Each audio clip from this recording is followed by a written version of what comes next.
कस्तूरितिलकं ललाटपटले वक्षस्थले कौस्तुभं नासाग्रे वरमौक्तिकं करतले वेणुकरे कङ्कणम् सर्वाङ्गे हरिचन्दनं सुललितं कण्ठे च मुक्तावले गोपस्त्रीपरिवेष्टितो विजयते गोपालचूडामणि नारायणं नमस्कृत्य नरं चैव नरोत्तमं देवीं सरस्वतीं व्यासं ततो जयमुदीरयेत्। बोले सत्यनारायण भगवान की जय। कुलजा मैया की जय हो। दुर्गा मैया की जय हो। एक समय की बात है, मनन आदि ऋषि शौनक आदि इकट्ठे होकर बैठते हैं। पुण्य वक्ता सूत जी महाराज से प्रश्न करते हैं, सूत जी महाराज कलयुग आ चुका है और प्राणी जीव सब दुखी होंगे। कोई तन दुखी, कोई मन दुखी, कोई धन बिन रहत उदास, थोड़े थोड़े सब दुखी, सुखी राम के दास।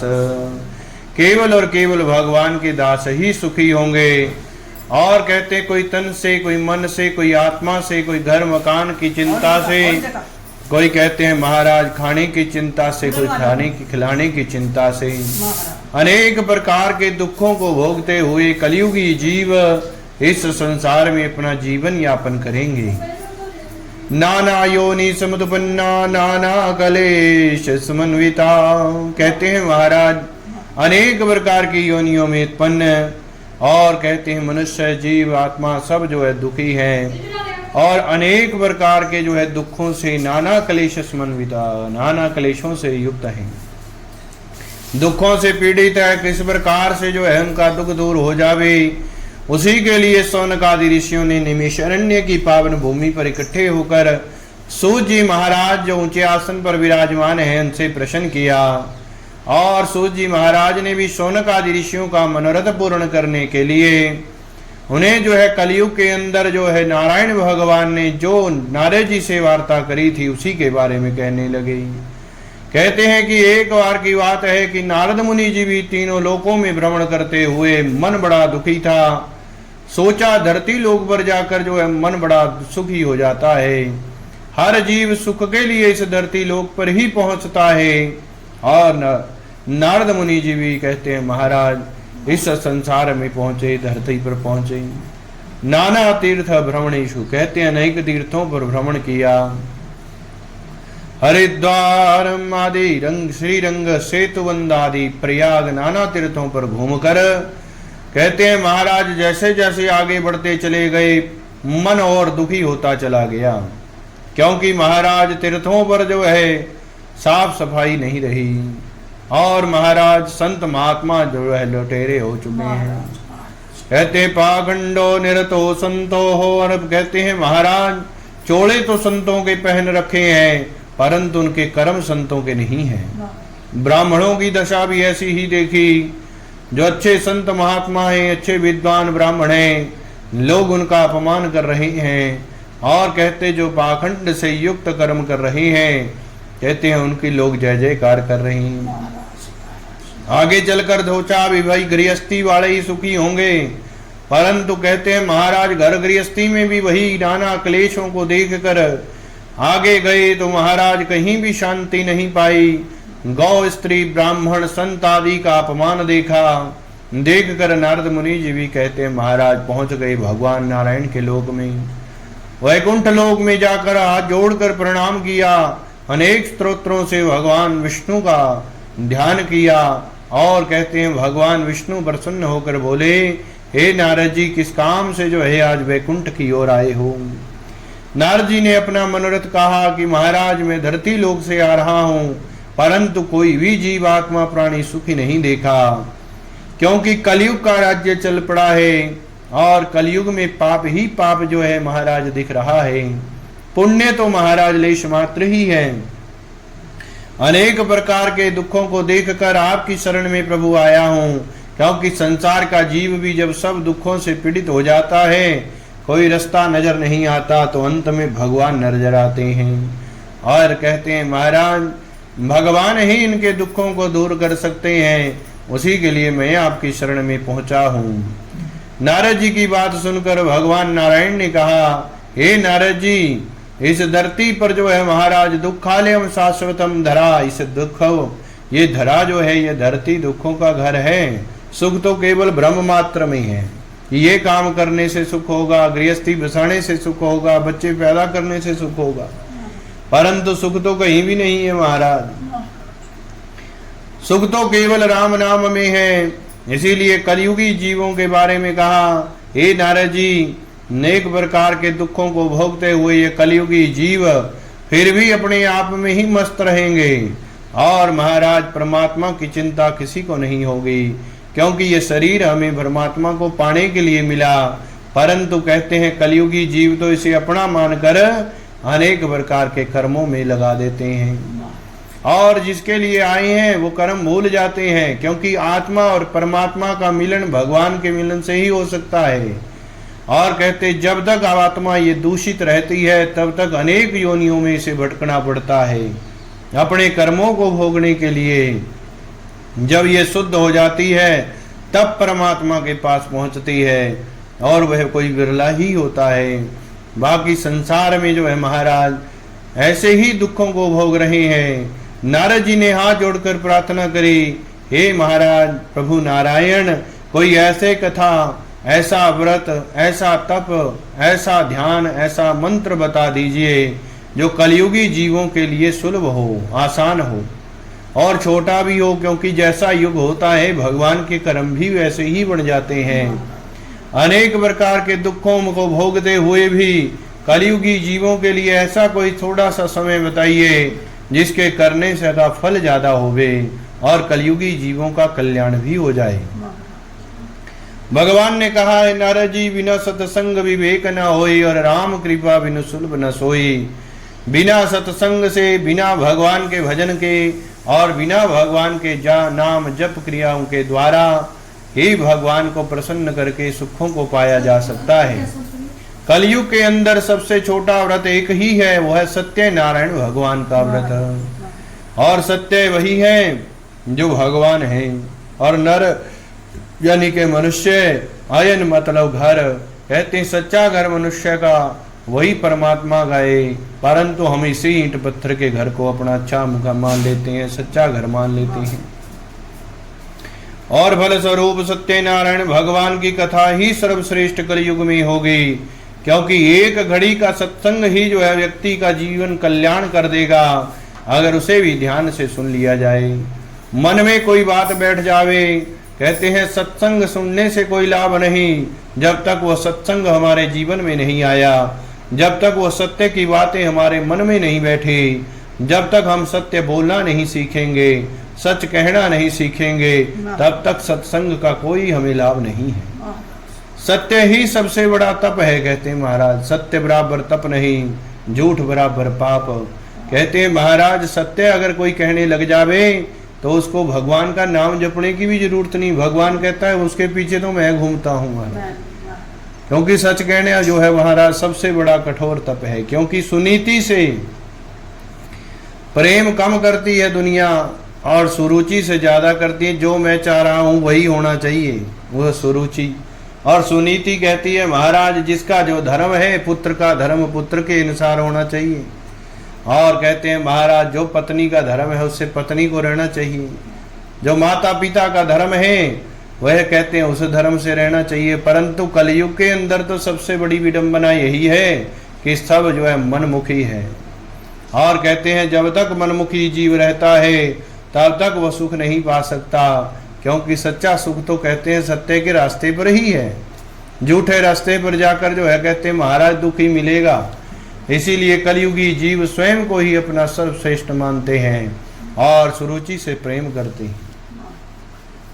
फिर भी सत्यनारायण भगवान की कथा का वर्णन हुआ तो नारद जी ने हाथ जोड़कर कहा, हे महाराज इस सत्यनारायण भगवान की कथा को कब करें।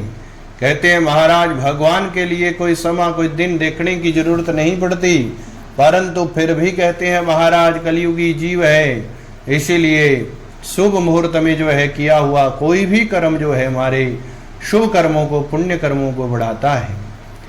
और संक्रांति और पूर्णमासी के दिन बड़े भक्ति भाव से सत्यनारायण का पूजन करें। सुंदर पके हुए केले के फल, दूध घी, गेहूं का चूर्ण, गुड़ शक्कर आदि इकट्ठा करके प्रेम भाव से कथा करें। कहते हैं महाराज सामग्री क्या है, भगवान इसको नहीं देखते, आपका मन देखते हैं। मन अच्छा होना चाहिए, मन पवित्र होना चाहिए, शुद्ध होना चाहिए। कहते हैं क्योंकि यादृशा भावोस्ति तादृशा फलम भवेत्। शास्त्र कहते हैं जैसी भावना से हम कोई काम करते हैं हमें वैसा ही फल मिल जाता है।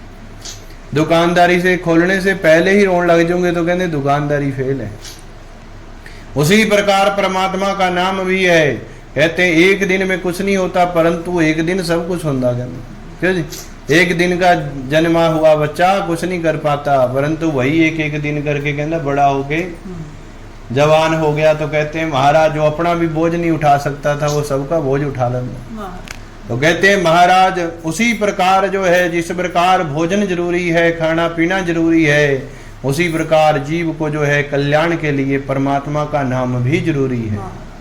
क्योंकि खाने पीने की चीजें तो हमारे शरीर के लिए है, आत्मा के लिए आत्मा का भोजन तो परमात्मा का नाम जप सत्य कमाई है। फल स्वरूप कहते हैं महाराज जिस किसी दिन भी भाव हो उसी दिन कथा करें और सबसे अच्छा जो है भाव होना चाहिए। और कथा करने वाले को प्रेम भाव से बुलावें। कथा सुनने के लिए जो भी आवे, जिसको भी निमंत्रण देना है उससे कहिए कि महाराज राम राम करते हुए आए और राम राम करते हुए ही कथा सुनकर जाना चाहिए। पग पग पे हमें अश्वमेध वाजपेयी यज्ञों का फल मिल जाता है। इसीलिए जो जीव दूसरों की चर्चाएं करता है उसके पापों की गठड़ी और बढ़ जाती है। कलयुग में पहले ही बहुत पाप कर्म है, इसीलिए पापों को बढ़ा कर ना करना चाहिए। कहते हैं महाराज हमें राम राम करें, सीताराम सीताराम जपते हुए जाएं। गुरु मंत्र मिला है तो उसका ध्यान, वेद मंत्रों को जानते हैं तो उसका ध्यान। और कहते हैं महाराज अगर कुछ भी ना जानते हो तो राम राम करते हुए आना और जाना चाहिए। विशेषकर कलयुग में सबसे छोटी कथा सत्यनारायण भगवान की ही है परंतु करने का फल उतना ही बड़ा है।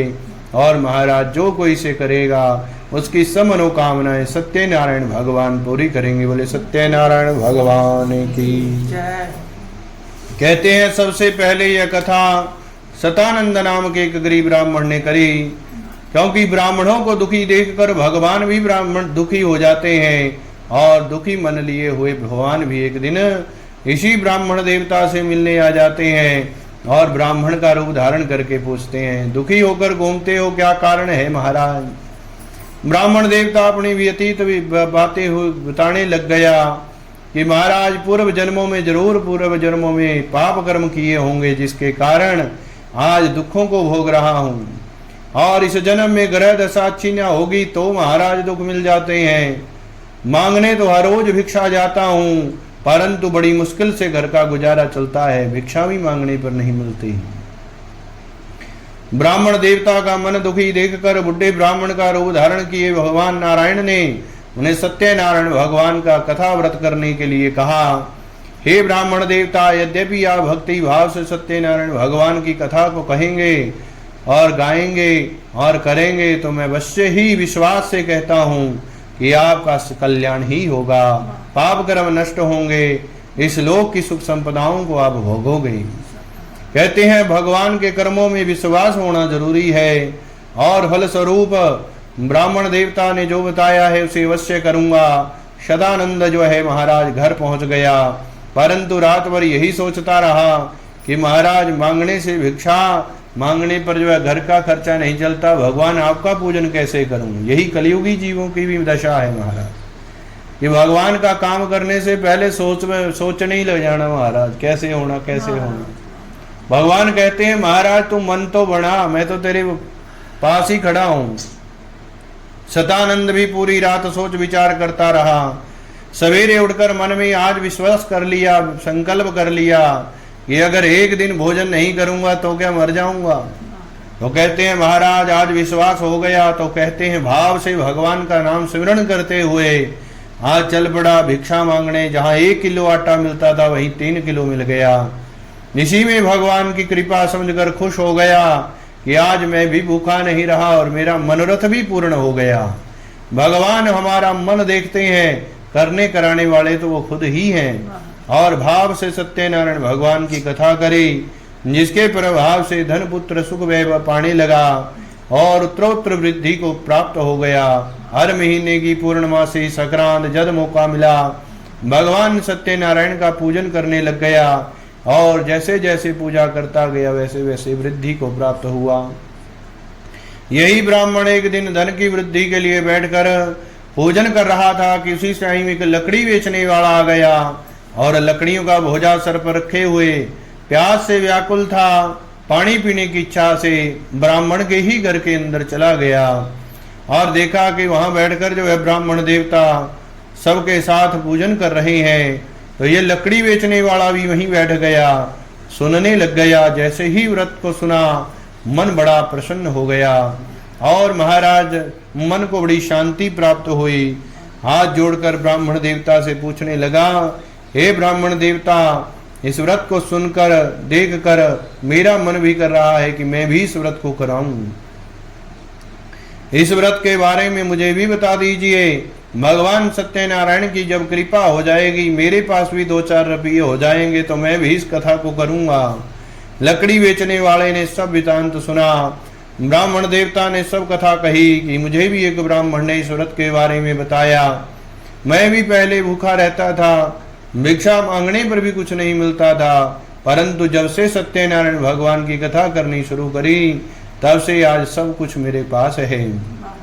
ये धन पुत्र सुख वैभव घर मकान जो भी देख रहे हैं, सब सत्यनारायण भगवान की कृपा से ही मुझे प्राप्त हुआ। ये सुनकर लकड़ी बेचने वाले का भी मन बड़ा विचार भर जो है महाराज भाव भर गया और भगवान सत्यदेव का जो है प्रार्थना करता है, प्रभु अगर मुझ पर भी कृपा हो गई, मेरे पास भी 1-2 रुपया हो गया तो मैं भी जरूर सत्यनारायण की कथा करूंगा। ब्राह्मण देवता से सब विधि विधान जानकर, पानी पीकर, प्रसाद लेकर लकड़ियां सिर पर रखी और सोचते जा रहा है, प्रभु क्या आप ब्राह्मणों पर ही कृपा करते हैं, मुझ जैसे गरीब दीनहीन पर नहीं करते। आपका नाम दीनानाथ है, परंतु आपको कभी दीनों पर कृपा करते नहीं सुना। हे प्रभु मुझ पर भी कृपा करिए। ऐसे ही मन सोच विचार करते करते धनी नगर में पहुंच गया, जहां 1 रुपया लकड़ी बेचने से मिलता, आज 2-3 रुपये मिल गए। उसी में खुश हो गया महाराज। प्रसन्न हृदय से भगवान सत्यदेव का धन्यवाद किया और सारी सामग्री घर लेकर आ गया। बड़े भाव से प्रेम से जो है महाराज सुंदर सजाकर घर को सत्यनारायण भगवान का पूजन किया, जिसके प्रभाव से धन पुत्र सुख वैभव पाया और अंत में भगवान के ही लोक को चला गया। बोले सत्यनारायण भगवान की जय, लक्ष्मी नारायण भगवान की जय हो। उमापति महा